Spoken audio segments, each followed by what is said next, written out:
Yeah, that might be a place to start. Just repeat the last remark before the camera got switched on.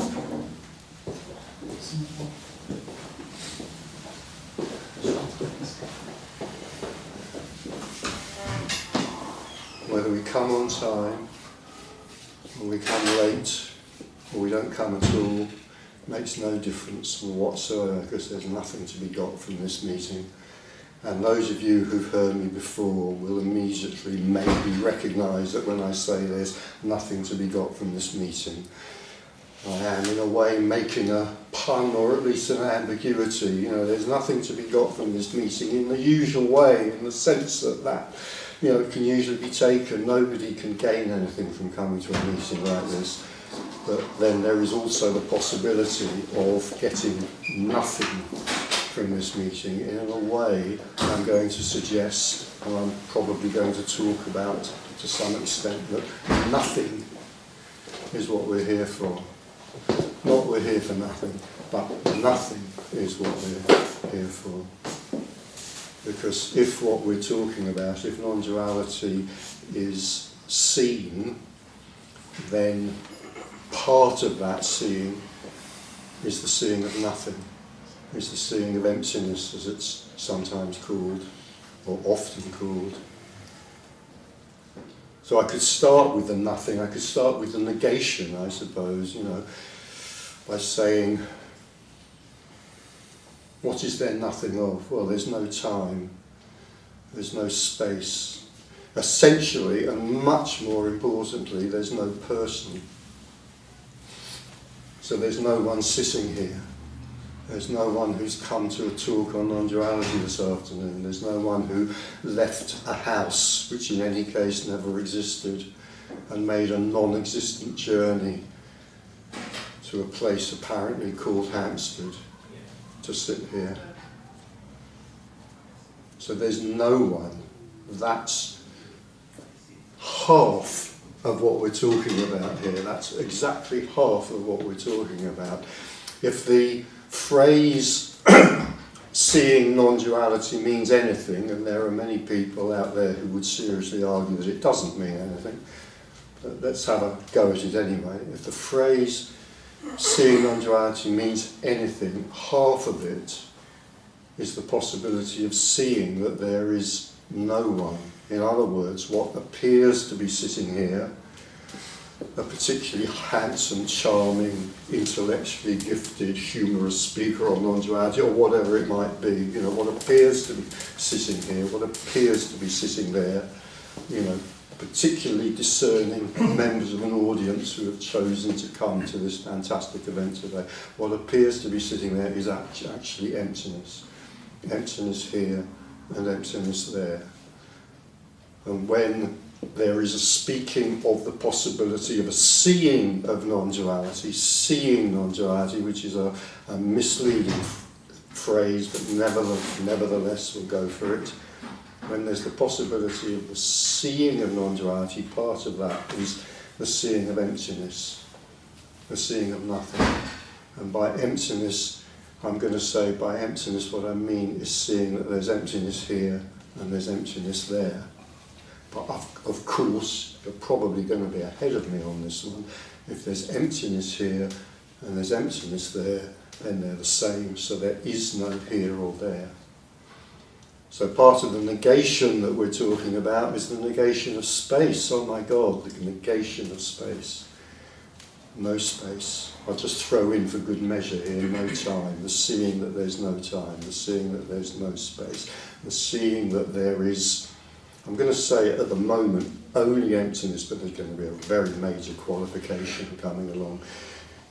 In a minute, in the appearance of time, you see, we can't get away from that language.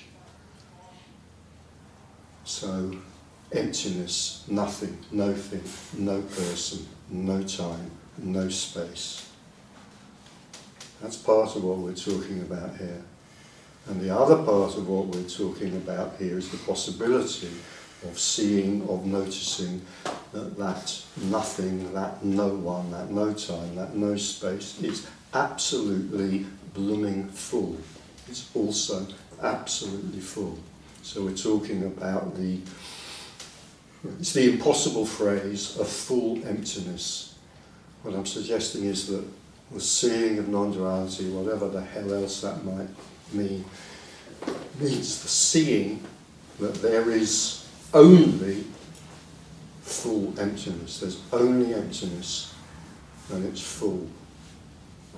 It's not full of what it appears to be full of. It's not full of what it seems to be full of. You know, the sound of a voice, people sitting in a room. There's a particularly spectacularly beautiful shirt here, which maybe I'll ask you to do a twirl for the camera with later, perhaps. It's not... This that it seems to be full of is a kind of phantom. Sometimes it's talked about as a dream. A phantom will also do as a word. Both those words suggest something which is much less substantial than it seems to be. In a nighttime dream, the dream seems to be very substantial, yet when we wake up in the morning, it seemed to be a phantom, it seemed to be empty. So the suggestion from here is that what this nothing is full of, what this emptiness is full of, is unconditional love. So that's all we're here to talk about this afternoon, whatever else we might wander into. Emptiness and fullness and the possibility of seeing that. And that the nature of that, I mean the nature of the nothing, the nature of the emptiness, well, what can be said about that? How can you expand on that? I certainly can't. But the nature of the fullness is unconditional love. And before we go into that, I mean, we may or may not go into it, but before we go into it and before I get what may be a very challenging question from one of you about that, I'm going to say something that I've often talked about, which is that in the phrase unconditional love, the difficult word to get in that phrase is not the word love, it's the word unconditional. So this is full of some kind of mysterious, well, not effluvia, but it's full of this mystery. And the nature of this mystery is love, but the really mysterious thing about it, that I'm going to suggest that the character, the mind of the person can never really get, the mind of the person can never really get, is that that love is unconditional.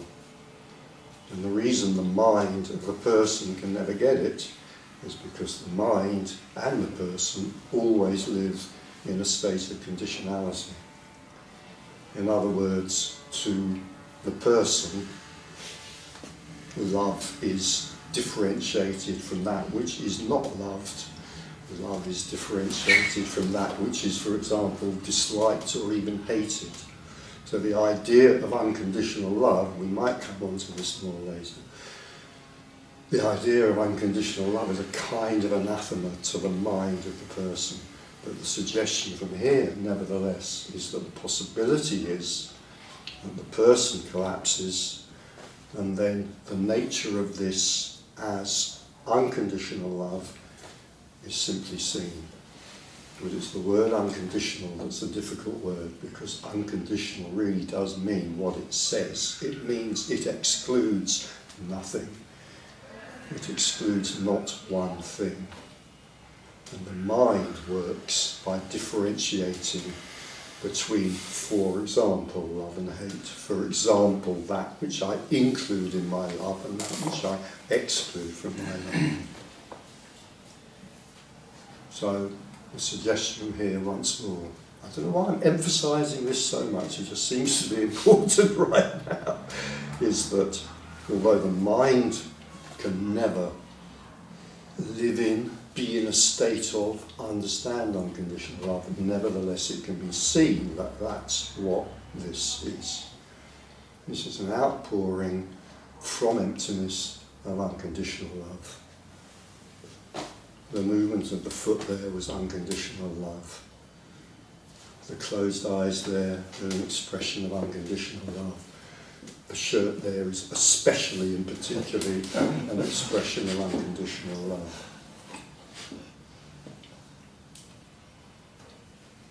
So when I sit down at the front of a room like this, I never know where this, let's call it an introductory talk, I never know where it's going to go, or what's going to come out of this mouth, or when it's going to end, but I have a sense that it has just ended.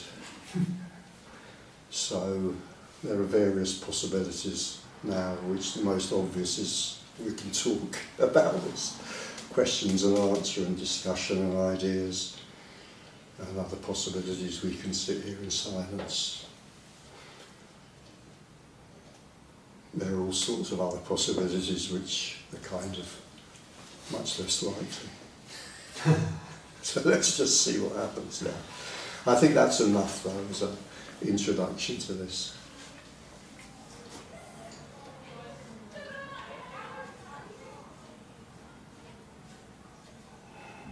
So, the perception or whatever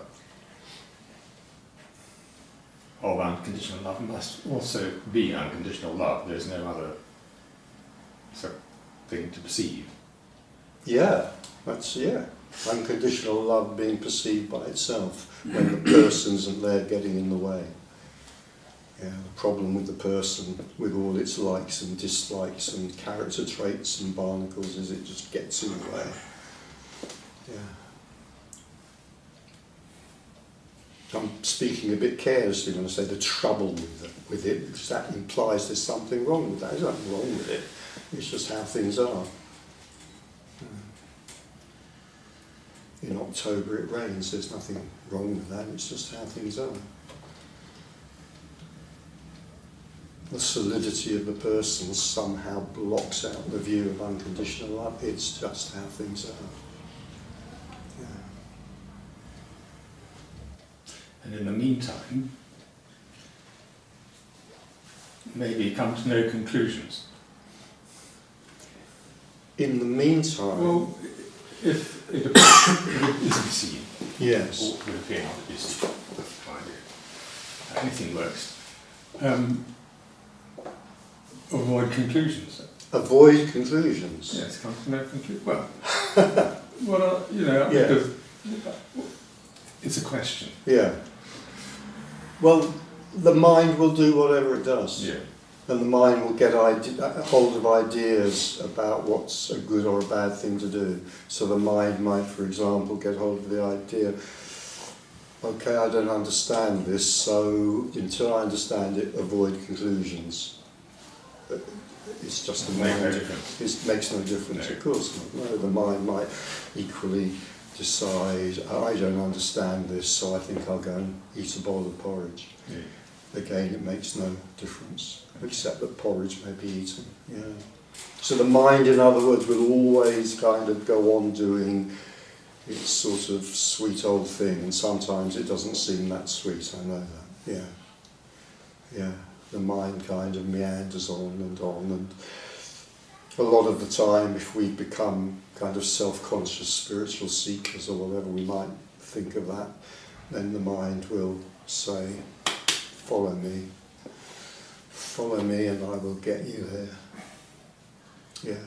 Decipher this mandala or whatever it is. Yes. Yes, just 40 more hours looking at this mandala and deciphering its mystic gifts. Yeah. And you see the outflowing of that in all the world's religions and spiritual paths, and the complexity that's built on complexity that's built on complexity. Yeah. I spent some time last week in conversation with someone who is developing a kind of a new I'm going to call it, this is my phrase, not theirs, a new cosmology that explains everything in the universe, which is as good a way to pass the time as any. No better or worse than any other. It's no better or worse than going horse racing or collecting bar mats. Yeah, it's just the mind. The mind lives in something called time, and the mind sees maybe that this thing called time needs to be filled. Because if this thing called time isn't filled, then the mind may become inflicted with a mysterious disease called boredom. You see, so better to develop new cosmologies or collect bar mats than to be bored. Right? When this is seen, I mean, when it's seen in its fullness, when it's seen to be full of unconditional love, in that seeing there is the recognition that there is no time in which to become bored. And so boredom tends to die. I'm being very careful how I say that with a guy that you notice the kind of uncertainty in the falling time, because there are absolutely no absolute rules about this. So anything can happen. So in the seeing of this, boredom could still arise, but as it happens, it doesn't tend to. And believe me, I've talked to an awful lot of people about this. I haven't yet met one who say, yeah, I still get bored. It could happen, because there's no rules. And there may be different reasons why boredom doesn't tend to arise. Once this has been seen, and if you push me, I might talk about all of them. But for the moment, let's just stick with that one that maybe it's got, I don't know, but maybe it's just got something to do with time collapsing. Boredom is something that kind of takes place because there seems to be, too much time on my hands, too much time on my hands. So when time's seen through, maybe that's why boredom collapses. Yeah.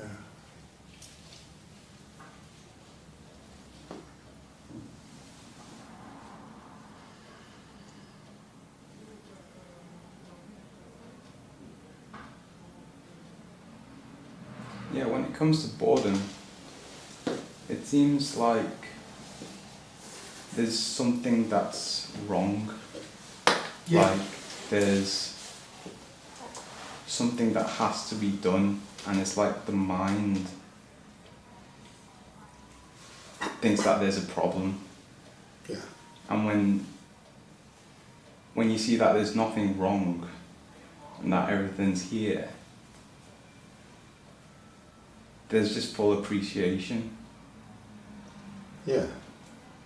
The mind with its searching tends to very much get in the way of appreciating what is, which is the only thing there is to be appreciated, the only thing that exists. Yeah. Yeah. So the mind tends to bring with it, many gifts, like neuroses, for example, and I don't know, hysteria, and mania, all sorts of gifts, psychopathy, and so forth. One of the many gifts the mind tends to bring is boredom. Yeah. Yeah. Yeah. And of course, boredom is great, really, in a way, because it's a great kind of instigator for us to make mischief. If the mind's bored, simplest thing to do, make some mischief. Whatever that might be, go and start a war or something. Wars aren't boring.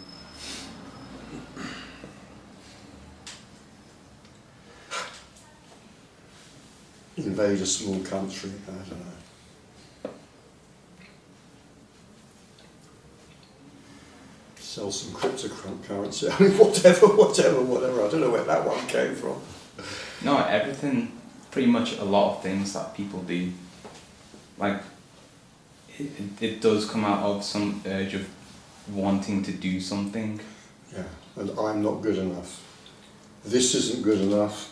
I mean, the two versions, this isn't good enough, or I'm not good enough, or of course what a lot of us are afflicted with is both of those things. I'm not good enough, and this isn't good enough, and you're not good enough, by the way, yeah. They kind of all go hand in hand. Yeah. I would say they all go hand in hand. I'm not good enough, and what I'm doing is not good enough. Yeah. Projection that, Yeah. Yeah. Earlier today, for reasons I won't bore you with, I was thinking a little bit about transactional analysis, which I used to teach for my sins.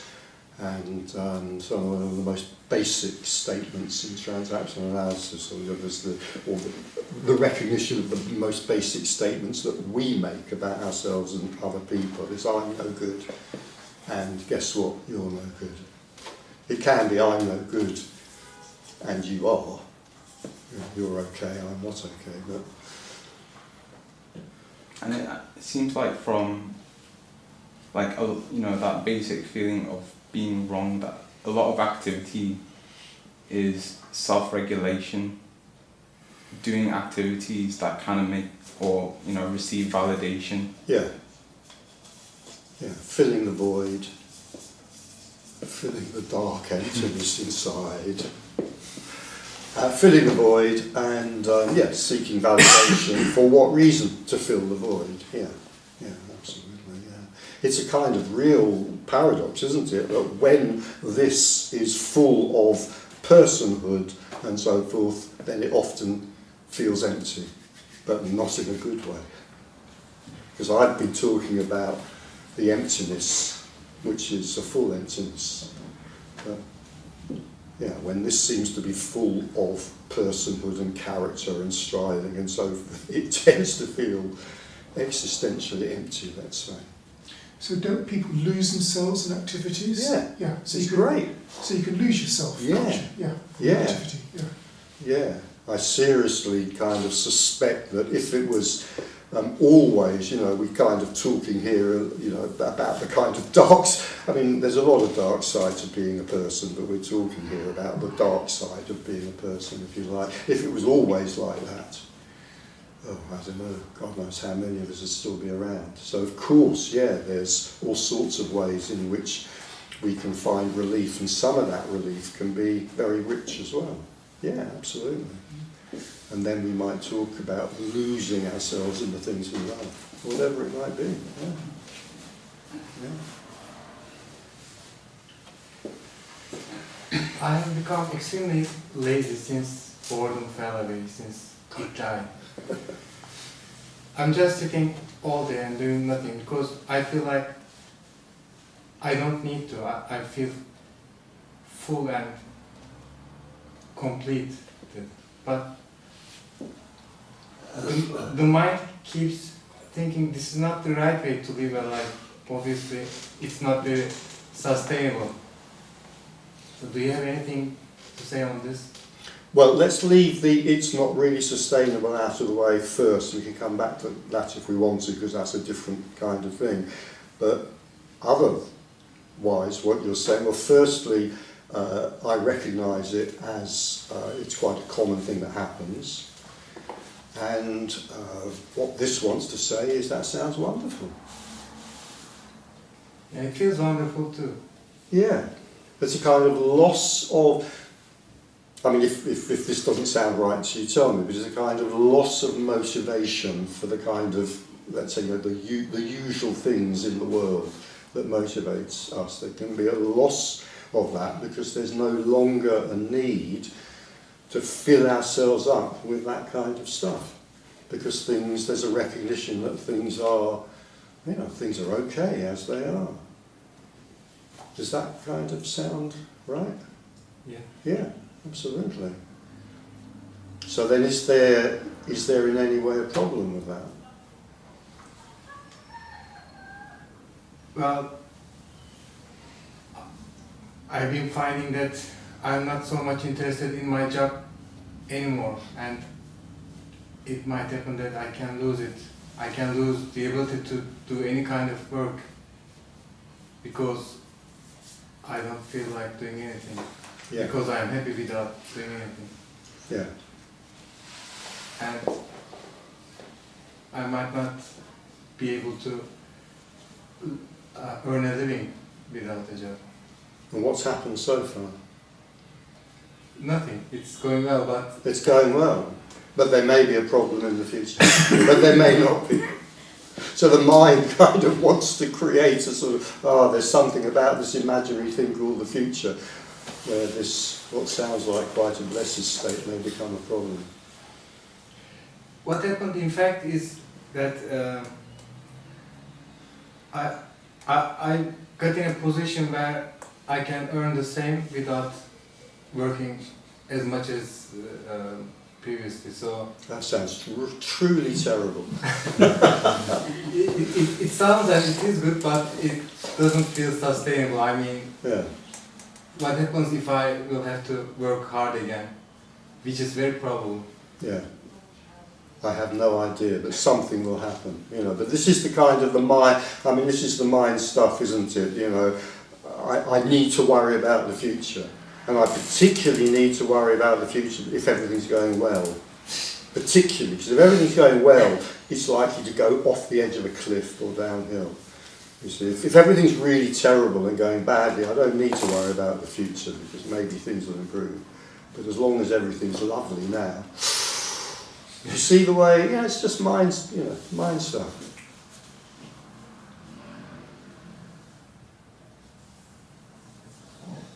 Yeah, I'm aware that it's more my stuff, but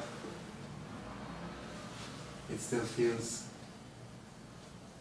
very logical. And Yeah. although I'm not living out of the mind much anymore, I still have to use. I feel I have to use it from time to time. Oh yeah, absolutely, yeah. I mean, you feel, you know, I feel I have to use it. And of course, I'm not using it, but from time to time, it will come up in its usefulness and assert itself. Yeah, of course, yeah. Yeah.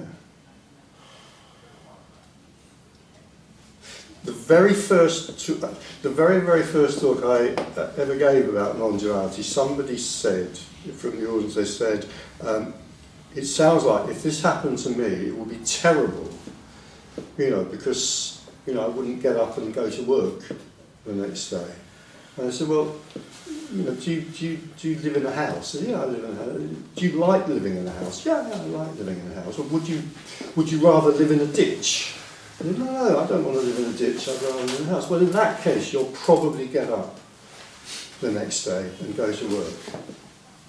Because that's the kind of natural tendency of this, whatever you want to call this, monkey machine, body mind, whatever, divine puppet. Different phrases come to different people when different speakers when trying to describe this. I mean, this has a kind of knack of looking after itself.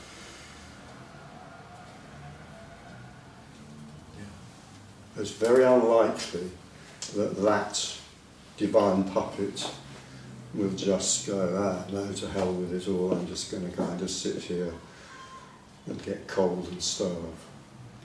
It's very unlikely to happen. What usually happens is that whatever that is doing, it will tend to function better. As the neurotic mind gets out of the way. I mean, there's nothing like a neurotic mind for messing things up. Yes, I spoke to someone who he said he was a professor at a thing, and he said the mind sense of self left him for a week. And I said, well, how did you do your job? He said, I was far more efficient. Yeah. Yeah. Yeah. Yeah. Because of course in reality he was never doing his job.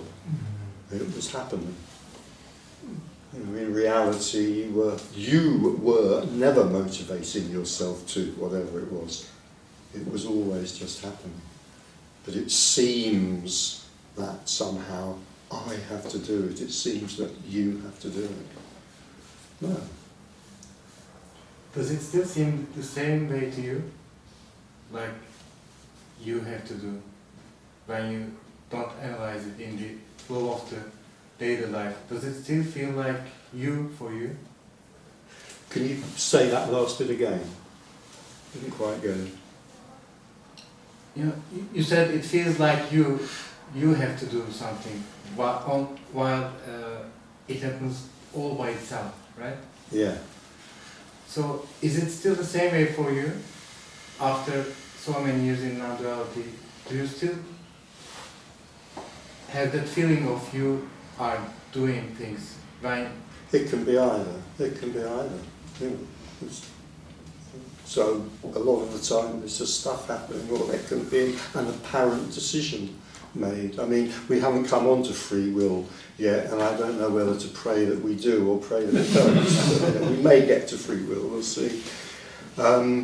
But regardless of that, you know, if you take kind of concepts like that out of it, you know, there are decisions that seem to be made or need to be made. The waiter's standing, hovering there with the pen and the pad.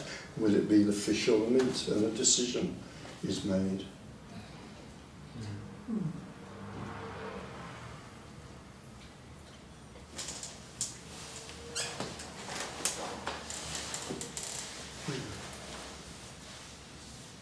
Talking about free will, Who introduced that? on the journey when I go towards home, I can either take a longer route which is faster, Yeah. or a shorter route which is longer. I got an either or decision, and I'm always as I approach these two, I thought, should I go here or should I go there? You know, but recently I'm thinking, well, since there's no free will, let's just see what happens. Yeah. Because What does happen? well, You drive in the sort of wall in between the two. No, you don't, do you? yeah, but there's always, I must make a decision because you see it coming up. Yeah. Road forks, shall I go this way or that way? But I said, I'm going on, well, let's just see, Yeah. because there's no point me thinking, do I decide? Because there's no me deciding, so Yeah. no. But decisions are made. Decisions It are turns made, out yeah. that free will is not necessary for decisions to be made. Yeah. Yeah. Just an experiment, really. I thought, well, let's just, if there's no free will, let's just find out, Yeah. But that's always the case anyway. I mean, whatever the mind there, whatever the mind of Tony is thinking, that's always the case and always in the story of time has been the case. It has always been the case that simply, the junction comes up and a decision is made, and there may be a Tony in there thinking, I made that decision with my own free will, but that's always just a thought. Because there's always a debate, is it right to go this way or is it right to go that way? So that's all superfluous, really, isn't it? Well, you could say it's superfluous in the sense that it doesn't really have anything to do with the apparent decision Yeah. that's actually made. But it's the Yeah, nature of the mind. And yet we spend so much time Yeah, thinking which is the right thing to do, yeah, Shall I come here, shall I not come here? yeah. So sometimes, and I don't know how often, simply, in a sense, a cognitive understanding of what we're talking about here has no value. It's just a cognitive understanding. It's like this person sort of developing their kind of new cosmology of the universe. It's just a story. But in another way, a cognitive understanding of this can, for some individuals, take a bit of the pressure off. Because there's Create a little bit of relaxation. huge amount of energy is put into, is this the right decision, isn't it? It may be, it can be, Yeah. yeah. Yeah. I find sometimes I think I make a decision and I do something else, Yeah. which might as well, why bother, Yeah. And I'm not sure about motivation either, really. I don't feel motivated, but some things need doing. Sometimes they get done, sometimes they don't. And often just starting something, the whole thing just rolls. Yeah. Sure. And Which in a way is another way of describing this is just unfolding. yeah, It's just unfolding, and then some of the time we think we're having to unfold it. But that's just another thought, No. a feeling. Yeah. Yeah. Richard, you described that quite often it can become easier to get things done when the doer or the thinker or the one that takes responsibility is not there Yes. anymore. Gets out of the way. So I can certainly, definitely relate to that. Something interesting happened when I went to a non-duality retreat came back about 3 weeks ago. But now what's happening is continuity, time, doership, these things are all quite questionable. Yeah. Yeah, and To say the least. Yeah, They're yeah. questionable. Yeah. questionable, and things are falling away, like seeking, thinking, the sense of me. And it's interesting how the mind is also asserting itself, saying, no, we're a team, or I was in charge. So there's an awful lot going on, but it's quite undeniable, I would say. Yeah. It's quite clear. Yeah. I can see the me being somewhat superfluous and definitely a sort of superimposition on top of what's happening. Yeah. Yes, it's a good way of describing it, it is. I mean, everything's just going on how it's going on. And that includes the mind, of course. The mind's also part of just what's going on. And yet it can seem like a kind of, superimposed on everything else. Yeah. Yeah. It's definitely easier. Yeah. Life is easier. Yeah. And I think in the past you've said neuroses or things can fall away gently in their own way. Yes. That's certainly happening. I'm Yeah. able to see them for what they are. Yeah. They're more transparent.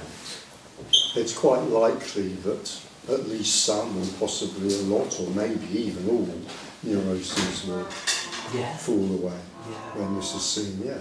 Because neuroses tend to belong to, it's not just that neuroses belong to this imaginary thing called the mind, but neuroses tend to be very much associated with a story that the mind tells itself. Because otherwise, without that story, a neurosis isn't a neurosis, it's just a feeling. Mm. What turns, let's say, the feeling of anger into a neurotic irritability that goes on and on and on, is that there tends to be a story attached to it. So as the story loosens and falls away, it's quite likely that neurosis will loosen and fall away. That makes perfect sense, because previously there was ownership or a doership, and now what's happening is things are coming up, but there doesn't seem to be any clinging to them. They're coming up in an intense way, and there doesn't seem to be a clinging. Okay, feeling quite angry, anger, Yeah, and gone. yeah. The owner has diminished. The owner diminishes, and this is also partly why the reality can often be like the very opposite of some of the stories we might have picked up. If we're spiritual seekers, or we may have picked up these stories that somehow we have to rise above anger. There's no possibility of anger in an exalted spiritual state, is there? In a way, it can actually be the opposite. Totally. There may be more anger, Yeah. less irritability. Yeah. Anger's a natural feeling, and when it's felt naturally, it tends to process itself fairly quickly, and then it's gone. Whereas irritability, because it's neurotic, tends to hang around for a long time, and then it's attached to this bloody story in the mind, and da-da-da-da-da-da-da. And so it's quite likely that those of you who've heard me before may know I make this distinction between natural and neurotic feelings, and it's quite likely that natural feelings, which may feel very uncomfortable, we may think, we don't like those, anger, sadness, fear, whatever. And yet it's quite likely that in what we're talking about here, which is after all the natural state, those feelings can become stronger. Not disappear into some wonderful, holy kind of golden cloud, but actually become stronger. More anger, more fear, more sorrow. And at this point I always quote, no one knows sorrow like a Zen master. And the other one is, in even the greatest yogi, joy and sorrow still arise. So what tends to diminish or go is the neurotic story that makes these feelings hang around for a long time and turn them toxic. There's nothing toxic about anger in itself. There's something very toxic about irritability and annoyance. I mean, literally toxic in the sense that it will turn against the body of the apparent person who's holding it. Irritability and annoyance, or anxiety. Yeah. Fear tends to process itself quickly, anxiety can hang around for years. And at least one a non-duality speaker has said to me that it is the very suppression of the anger, the sort of putting it away, hiding it, that can lead to prolonged anxiety type Absolutely, states. yeah. Well, yeah. Pushing away fear leads to anxiety, pushing away anger leads to irritability, and so forth, yeah.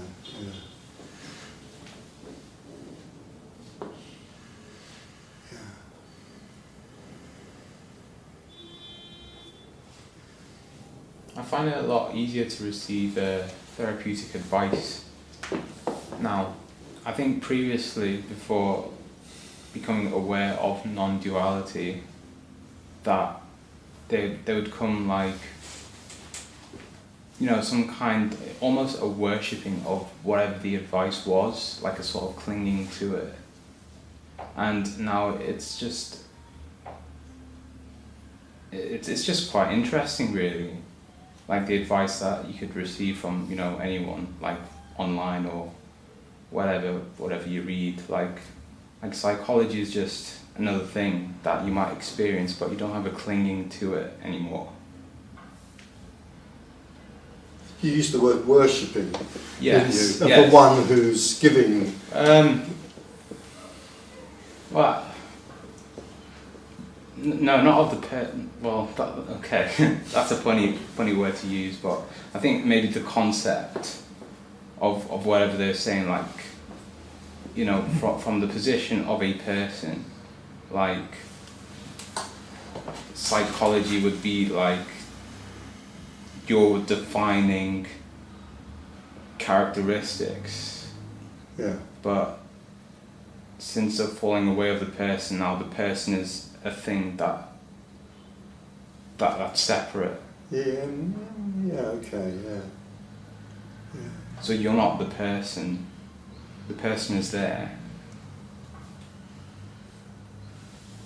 and the person's receiving the advice, and the person is a mechanism. Yeah. Yeah. Yeah. Again, a divine puppet, whatever you want to call it. Yeah. Kind of mechanism, divine puppet. Yeah. Yeah. I thought you were talking about something else, so I will mention, because I think it's also very important. But I thought you were talking about kind of the propensity of the person to project onto others and to kind of deify them, whoever it might be. You know, it could be the guru, it could be the psychotherapist. It doesn't matter. You know, that also tends to collapse. In a sense, I mean, I know why I'm hesitating, but I'm not sure I can put it into words. I'm hesitating, but I will say it anyway. In a way, I know why I'm hesitating, because it sounds purposive, but I can't think of any other way of saying it. We need, I forget about that phrase immediately after I've said it, but we need to see through our projections. Another way of, you know, let's reframe that. You know, projections tend to be seen through when this is seen. So whether they're positive or negative projections. And so in terms of positive projections, depending on our character, we're likely to project onto the psychotherapist, for example, or the guru, for example, or the monk, you know, the Zen monk, or whoever it might be. You know, it just depends. It doesn't matter who. But projections tend to collapse when it's seen through. It's sort of another illusion which is seen through, which is completely irrelevant to what you were saying, but that's where I thought you were going with that. But it's a kind of important thing, you know. I mean, if I was sitting here giving a different kind of talk at a different kind of meeting, it wasn't about non-duality, I'd be saying the same thing. Oh, it's a very healthy thing to see through projections, it's necessary, da-da-da-da-da. But it is something which does, again, just tend to happen when everything collapses, because it's just, you know, okay, that's another story. There's this wonderful person who's, you know, sorted out all their shit. You know, I go to them every week and I give them £65 and they've sorted out all their shit, and now they're going to help me sort out mine. It's a wonderful, wonderful projection. No one's sorted out all their shit. When you say projections, you mean like relationships? Like how you perceive someone else? Yeah, how you see, yeah, in any relationship. So my relationship with my psychotherapist, my relationship with my partner, my relationship with the guru, the teacher, the judge that's just sentenced me to 5 years, whatever it might be, you know, there's that tendency to project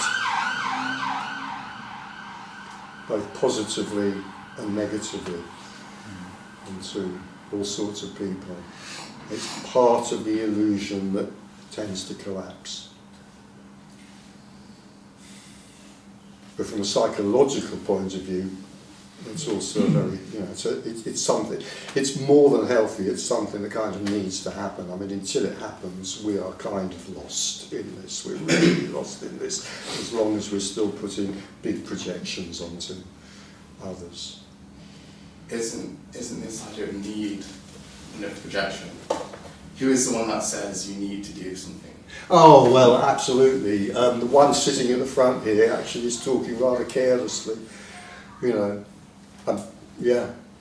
Let's put it a different way. For the character or for the divine puppet or whatever, life tends to go better once we've kind of seen through our powerful projections. But then again, you've made a judgment. Yeah. So Well, you yeah. can't ever stop making this division if it's keep using. This is what I'm struggling with. Is Yeah. you can't ever come off it. You can't ever come You up. can't ever come off it. Even once, I'm not a spiritual person, and it happened randomly. I was very ambitious, and woke up one day, and then my mind went silent. Yeah. And then I quickly realised fear was running it from the jump. But the most powerful thought was, and the simple one was, I do not know. And ironically, I know. And these two contradiction thoughts were very, very clear. And so when I'm trying to come back into this world, and I hear all this philosophy and thinking, it's still a judgment which kind of shows there's a division. And so you can never, ever, the talk of duality almost, or non-duality, it seems to erode it. So again, that's another judgment. So it's just, I don't know, it's a weird one where I kind of just want to sit and do nothing, but then my mind is kind of like, you can't just sit there and do nothing. Well, yeah, that's the mind. Yeah. I was with you until you got to the point where you said, and I think, well, you may have said it seems to erode it. Well, if you say it seems to erode it, that's fine. Yeah. But if you actually say it erodes it, that's the point at which I parted company. But up to that point, yeah, absolutely. You know, I mean, we are engaged in an absolutely hopeless case here.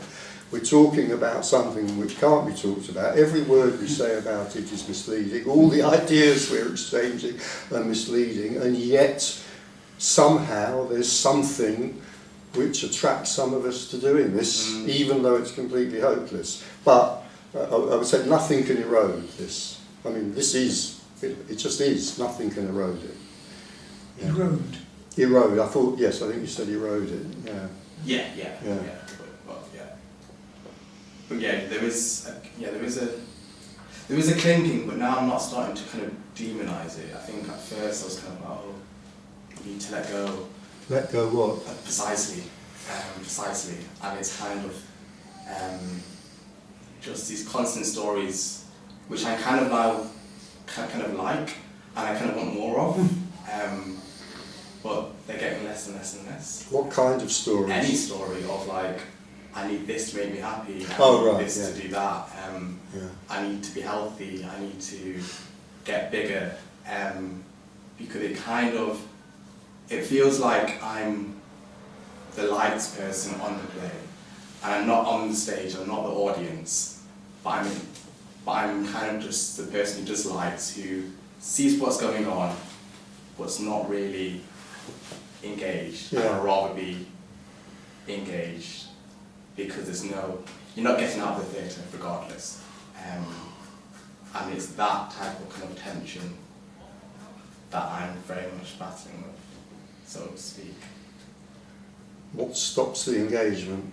I have no idea, it's just all of this kind of, I can't take it seriously anymore. I don't it's that which kind of, or another story that it's not real, which kind of brings you back to your you can see it, you can kind of see the fear that's talking rather than is it truly what they want to say, or is it them trying to avoid a particular emotion, and then it's kind of like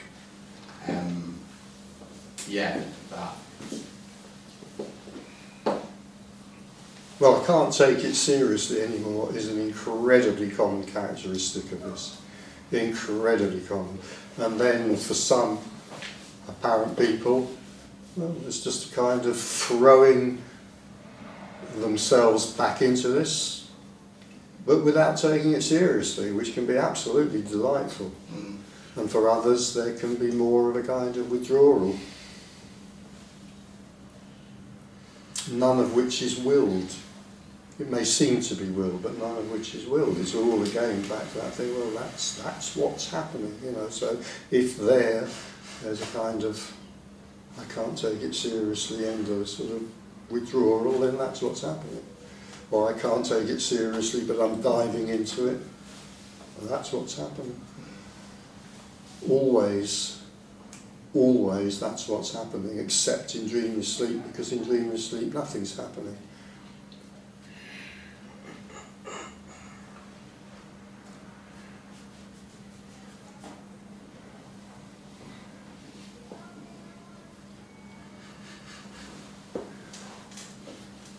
Could I just pursue something on projection? It seems that any idea you have about something or someone or a group is a projection, therefore. Is it? I wouldn't, I tend not to say that, yeah. Well, what is it? I'd say that, you know, now I'm regretting that I introduced this because it's so psychological, but I'd say, you know, the projection is, you know, it's something unacknowledged in you, which you then see in a distorted way in the other person. That's the easiest way to put it. So, for example, I come into this room, I'm feeling a bit kind of nervous, maybe on edge, because I've got to give this meeting to all of these really, really frightening people, and then I see, what's your name? Rifat. I see Rifat there, right? Rifat sitting there with feeling completely neutral, and with a neutral look on his face, and I see that as hostile. So that's a projection. I'm projecting onto Rifat my fear, and I'm seeing it as hostility, because that's what would justify my fear. That's projection, if you like. Well, then, all right. Still seems. I find now that I don't have many ideas about who I'm meeting or anybody, and it's much nicer. Yeah. I mean, it really is very nice, and the response is completely different. 100% different. So I'm, just because you mentioned it, I'm thinking, well, beforehand there was always some idea, and as you rightly say, some feeling, or even a subtle feeling meeting different people, or you have an idea about them there.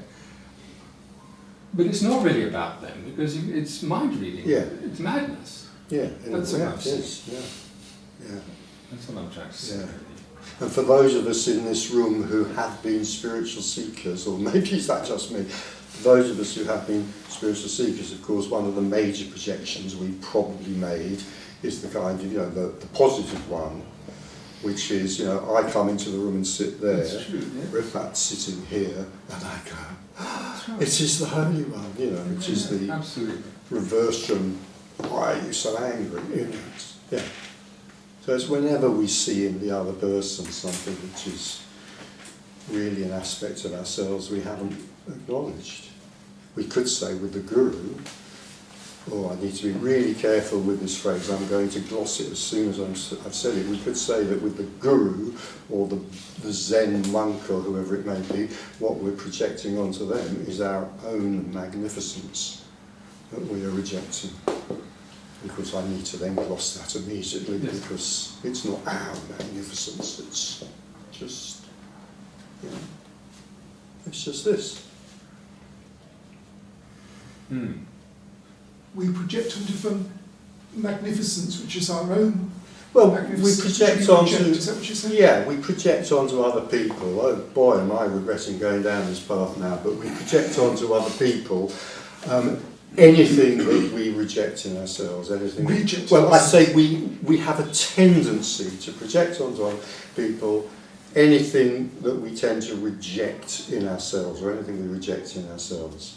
So we reject our wholeness, WHOLENESS, we reject our wholeness, and then we look for a spiritual figure, or a guru, you know, or a bishop, or a Zen monk, whoever it might be, in whom we can see all the wholeness that we reject in ourselves. Tell me, Master, how to become whole as you have become. Yeah. And this applies to... Which is often why, I mean, that explains why so often we open the newspapers and discover that yet another American preacher has been hauled off to prison after being found in a motel room with a rent boy and a pile of cocaine. I mean, that's the kind of outcome of these projections, in a way, if you see. Yeah. Yeah, I was going to say that adulation or deification or whatever, that would be sort of described as positive projection. Positive projection, which doesn't mean that it's a positive, that would be a rejection of the positive within. Yeah, absolutely. And vice versa, so negative, Yeah. oh, look at him. You have all the magnificence that I reject in myself, so you can bring forth my magnificence if only I open my wallet to you and give you my credit cards. Yeah. I think, interestingly, of course, the most popular people, spiritual people, they cost a lot of money. They can cost thousands to go and see for a retreat or one-to-one. Yeah. And probably the adulation factor is higher, or the deification factor is much higher. Yeah. But from the point of view of the seeker, it makes no difference, because the seeker may have gone to a very cheap, very simple Zen retreat, but it's going to be the same thing. Same thing. I'm sitting here as the seeker, and there is the monk at the front of the room. He's got what I want. Well, I don't know what he's got. I mean, he might have a migraine, his knees might be hurting, I don't know. You know, he might have just beaten his child. You know. And as a seeker, I've definitely experienced in the past that there's this tendency to go, this one's going to do it. Of course, because why would you be there otherwise? Yeah, absolutely, yeah. And it's a testimony to your, even though you're incomplete because you're still seeking, it's nevertheless a testimony to your kind of internal greatness, that you have managed to find the one and only true Satguru to sit at the feet of. Yeah. It's a great game, that. It's very enjoyable. And the irony is, there was no one there. There is a very good book about this, you know. I mean, modesty forbids me to either name it or the author, but there's a very good book about this kind of seeking and the projections that it involves. Yeah. See me in the tea rake and I'll whisper it into your ear. Does it begin with the word confession? Yes, it does, yeah. So you're a deeply intuitive person, yeah. Yeah. Yeah. Bless you, my son.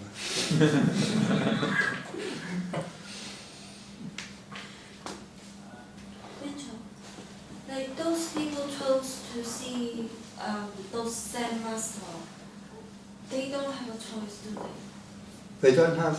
Do they have a choice to choose? Choice. No, of course not. No, there's nothing, absolutely nothing wrong with going and saying, of course not.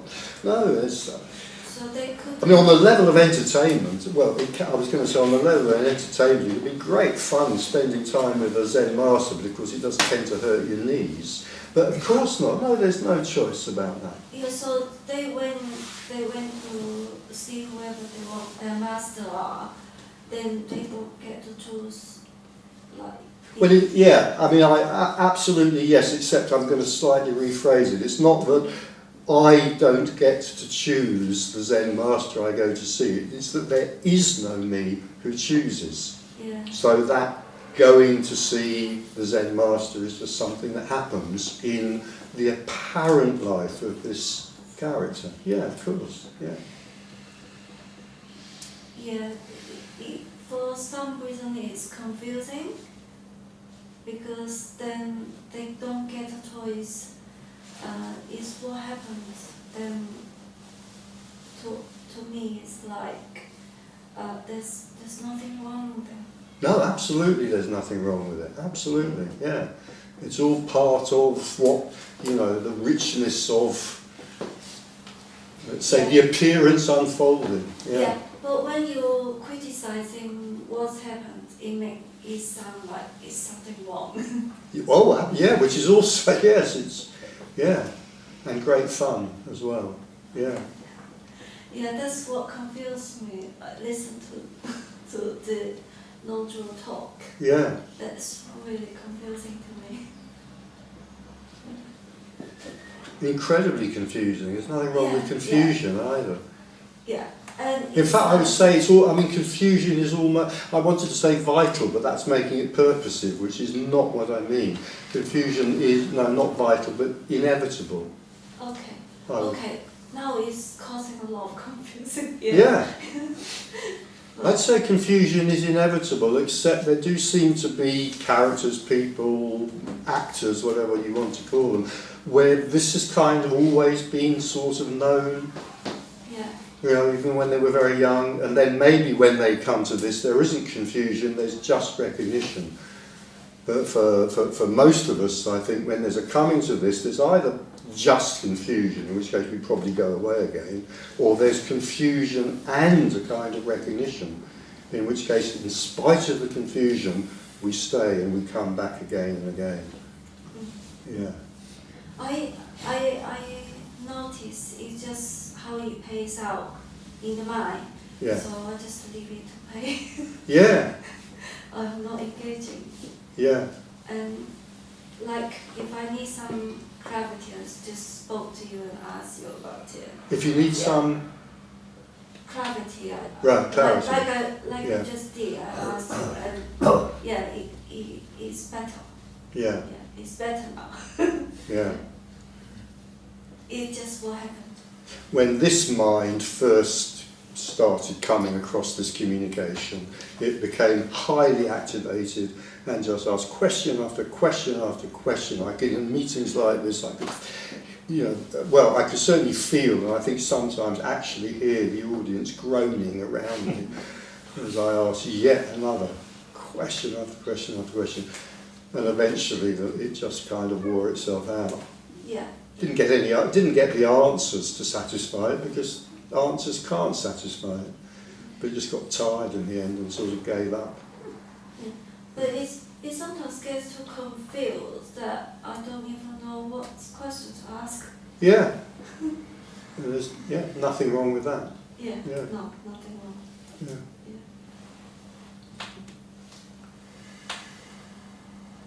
This is about the most puzzling communication, I think, that the mind could come across. Yeah. But there is passion for. There's passion for no one. Passion, Yeah. There's yeah, passion. for this. Yeah. Yes. For no one. And it's a mystery, complete mystery why that happens. Yeah. It was like this here. Yeah. This came across this communication, had no interest in it at all. Then about 2 or 3 years later, came across it again, and it's exactly that. There was a passion there. Yeah. Yeah. Total mystery. Big draw, like Yeah. really drawn to it, and I can feel more passion for it when I listen to talks about spirituality, and that there is a sense of not liking the idea of spirituality, Yeah. and you just go for this no one. Yeah.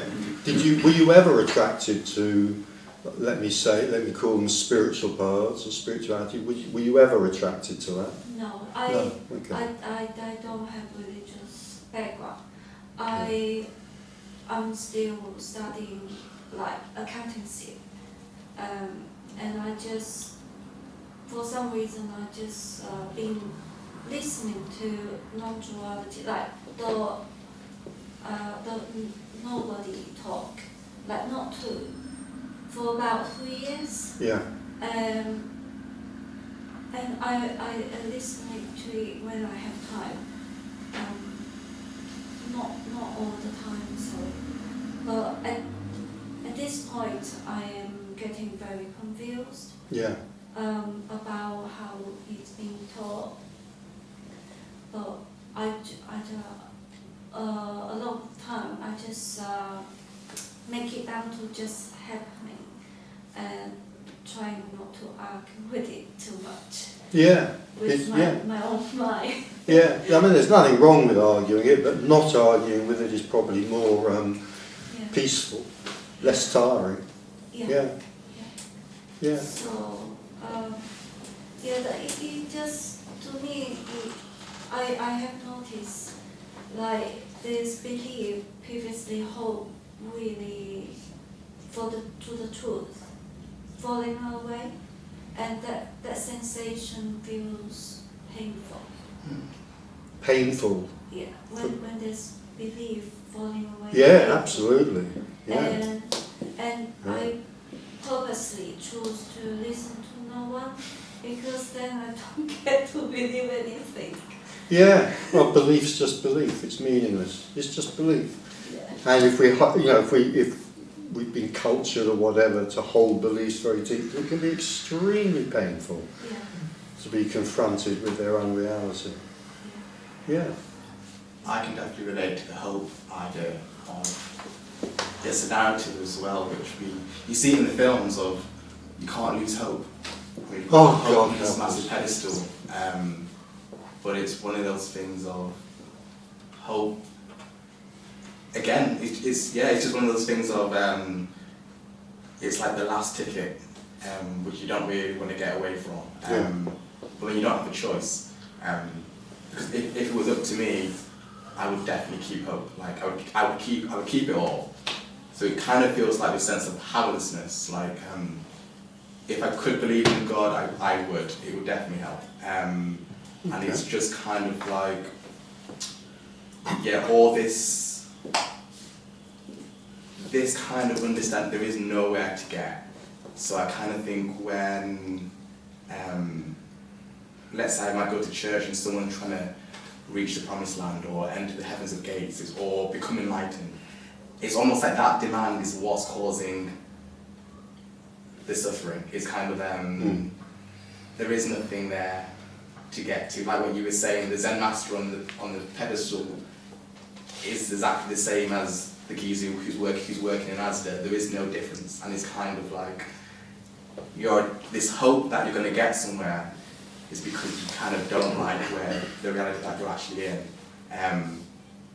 But that is a really fun game. But then when that's going about your control, or the idea is your control, it's kind of like, what other game do I get to play now? It's kind of like for so long you thought you were the controller, you were playing the game, but then you realised it's your big brother that was playing the entire game the entire time. And then it's kind of like, so what game do I get to play? Because it's still fun. It's still fun, and I think when you're trying to reject all these notions of we need to be aware, or we shouldn't be seeking. I'm more of this notion like seek away. Like absolutely. If it works, it works. But well, if it happens, it happens. It happens. But don't try and like stop seeking. Because then you're just seeking something else from trying to stop seeking. Like a subtle, another game you're playing with yourself. But I think at this stage where I'm at, it feels like there's no choice on not seeking. But I kind of want to, but there's nothing there to seek anymore. So to your point, again, that sense of hopelessness is what I kind of actually have to embrace rather than need to. It's just happening. Well, I am the originator of the great mantra, which some people in this room, I hope, have not only know, but have assiduously practiced for at least the last 15 years, which is hopeless, helpless and meaningless. Hopeless, helpless and meaningless. You know, it is hopeless, we are helpless, this is meaningless. It's wonderful. Wonderful. Of course, it's a bit misleading because there is no one who is, helpless. Helplessness happens, hopelessness happens, and meaninglessness happens, casting it into the non-dual, correct non-dual language. But, absolutely. Yeah. It's hope's a terrible thing. It's such a hard taskmaster. And I have quoted this, I haven't quoted this for at least sort of 2 to 3 months, so I'll give myself the luxury of it again. It's a line from a film with John Cleese in it. The film's called Clockwise, and he's desperately trying to score with Jamie Lee Curtis, and I mean, who wouldn't in a way? And at one point he's going through, it's a kind of fast acting farce, and at one point as he's desperately rushing from one thing to another trying to get his hands on Jamie Lee Curtis, he says, "It's not the despair, I can stand the despair, it's the hope I can't stand." I mean, you know, it's just so obvious. Hope is horrible in a way. You know, it creates so much tension. And it's something I've written about and spoken about many a time, that when there's what's sometimes referred to as an awakening, where it's kind of this may be partially seen, and the way I describe that is that the emptiness of everything is seen, but the fullness isn't seen yet. That tends to bring about despair. And I've talked to so many people about this. I have so many people ring me and talk to me about it, how despair can actually be a relief. I mean, it sounds awful if you recommend to people, I'm not recommending it, there's nothing you can do about it, but it sounds maybe awful even just to say, well, if you fall into despair, that's a wonderful thing. But in a way it is. I am aware it's painful. I've been there, the dark night of the soul and all of that and so forth. But in despair, it's possible that relaxation can take place. You cannot relax as long as there's hope. As long as there's hope, there's always something more you could be doing. So get off your lazy arse and do it. Despair, now I can relax. So what do you think the reason hope exists? That's a very big question, but I think it's I don't know, but my best guess, and you're not supposed to mention this word in a non-duality meeting, but my best guess is it's evolutionarily useful. Any question at all about kind of any of our psychological impulses and so forth, I always feel like the starting point is look at evolutionary psychology. I mean, if you know something about evolutionary psychology, you certainly won't understand everything about us, but if you don't know anything about it, you won't understand anything about us. So start there, and that's my guess. It's evolutionarily useful. I would guess that so is despair as well, because it causes the system to just quieten down and shut down, and maybe then there's a time for a necessary kind of healing, perhaps, I don't know. Maybe. Yeah. It makes perfect sense, because hope is a little bit delusional and life-consuming, and despair can lead to an opening. And I think these can sometimes be inevitable stages, from moving from hope to despair to something else. I don't want to sound purposive about it, of course, but I just notice whether despair can lead to an opening. I just notice that it very often does. Of course, the problem with saying that is that can give rise to fresh hope. Oh my God, no. Oh, I've fallen into despair. Oh, now I have hope that this might... No. But it is simply the case, which is, again, is perhaps why so many apparent people in so many different apparent traditions, have in some form or other communicated about, the dark night of the soul. Oh, yeah. It can equally lead to suicide, can't it? It can equally lead to suicide. Absolutely, yeah, so what? Yeah, well that is also the, that's another way to liberation, or as L. Ron Hubbard it was, wasn't it, said, give me a revolver and I'll liberate anyone. Is that the, no, not quite, I was going to say, is that the cue for tea, but we've got another 3 minutes we have to slog through because we're... Richard, which Ron Hubbard, the Scientology guy? Yes, the only one that I'm aware of, yeah. Yeah, the guy that, that one. There's, of course, this book called I Hope You Die Soon. There's this book called I Hope You Die Soon. It's got the word hope in it. It's a quote, though. It only has that word. It's a quote. I'm trying to wriggle out of that.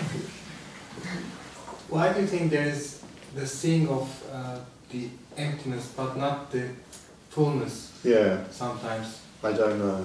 I think it's a real mystery, lad. It just seems to be something that happens a great deal. A great deal. And again, it's kind of, I think, written about and spoken about in kind of other traditions. Well, in traditions. This isn't a tradition, but in traditions. There's something about this system that, when I say this system, I'm not individualised, I mean just human systems, apparent human systems, where that can happen, that there's an opening to the emptiness of everything, and yet the fullness of that emptiness isn't seen. That's what seems to bring about despair.